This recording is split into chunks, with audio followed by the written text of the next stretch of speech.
এই ছোট্ট কম্পোনেন্টটি সরিয়ে ফেললে কি হতে পারে? যদি আপনি এটি সরিয়ে দেন তবে আপনার কম্প্রেসর খুব দ্রুত নষ্ট হয়ে যেতে পারে। অ্যাকুমুলেটরের ভেতরে একটি ইউ অথবা জে শেপড টিউব থাকে। আপনারা ভাবছেন অ্যাকুমুলেটর কি জিনিস? হ্যাঁ, আপনি যদি এই ওয়ার্ডটি প্রথম শোনেন তবে মনে রাখবেন অ্যাকুমুলেটর এমনি একটি কম্পোনেন্ট যা এসিতে একে ব্যবহার করা হয়। তবে এটিকে কম্প্রেসরের ঠিক পাশে দেখা যায়। আপনি দেখছেন ocean of jewels YouTube channel. Video ভালো লাগলে ইউটিউব চ্যানেলটি ফলো করতে পারেন। এই ছোট্ট কম্পোনেন্টটি সরিয়ে ফেললে কি হতে পারে? যদি আপনি এটি সরিয়ে দেন তবে আপনার কম্প্রেসর খুব দ্রুত এবং ভয়ঙ্করভাবে বা ভায়োলেন্ট ডেথের মাধ্যমে নষ্ট হয়ে যেতে পারে। আসলে কম্প্রেসরস এমনভাবে তৈরি যা কেবল গ্যাসিয়াস রেফ্রিজারেন্ট হ্যান্ডেল করতে পারে। যদি লিকুইড কম্প্রেসরের ভেতরে ঢুকে পড়ে তবে এটি একটি মেকানিক্যাল ফেল করে, যাকে স্ল্যাগিং বলা হয়। যেহেতু লিকুইডস অসংকুচিত বা ইনকম্প্রেসিবল, তাই ভেতরের পিস্টন বা ভালভ ফেটে চুরমার হয়ে যাবে যখন তারা এমন একটি লিকুইডকে চাপ দেওয়ার চেষ্টা করবে যা জায়গা ছাড়বে না। আপনি কি ভেবে দেখেছেন এই টিউবসের ভেতরে লিকুইড আসে কিভাবে? বাস্তবে পুরো সিস্টেমটি নির্ভর করে রেফ্রিজারেন্টের অনবরত লিকুইড থেকে গ্যাস এবং গ্যাস থেকে লিকুইডে পরিবর্তনের ওপর।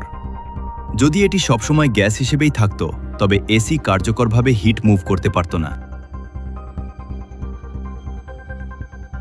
এই যাত্রা শুরু হয় কম্প্রেসর থেকে, যা হাই প্রেশার গ্যাস বাইরে ঠেলে দেয়।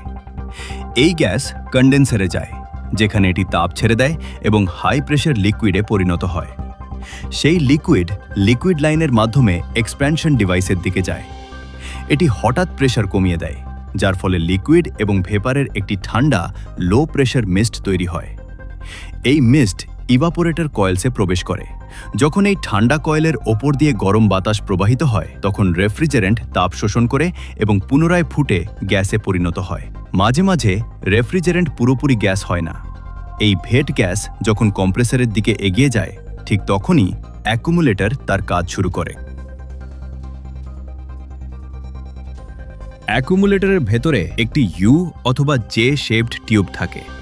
যখন মিশ্রণটি এই ক্যানিস্টারে প্রবেশ করে, ভারী লিকুইড নিচে জমা হয় আর হালকা গ্যাস উপরের দিকে উঠে যায়।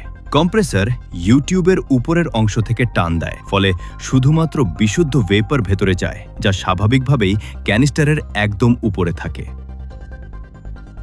অভ্যন্তরীণ এই ইউ শেপড টিউবের একেবারে নিচে একটি ছোট ছিদ্র থাকে, যাকে প্রায়ই ব্লিড হোল বলা হয়।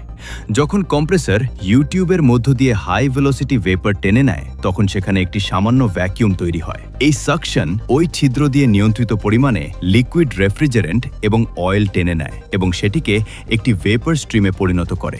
একবার টিউবের ভেতরে ঢুকে পড়লে এই মিশ্রণটি প্রধান ভাপার স্ট্রিমের সাথে মিশে গিয়ে নিরাপদে কম্প্রেসরে ফিরে আসে। সত্যি এটা একটি দারুণ ব্যাপার। কিন্তু আচ্ছা, আজকের ভিডিও কেমন লাগলো কমেন্ট করবেন, আর ভিডিও ভালো লাগলে শেয়ার করবেন। ধন্যবাদ।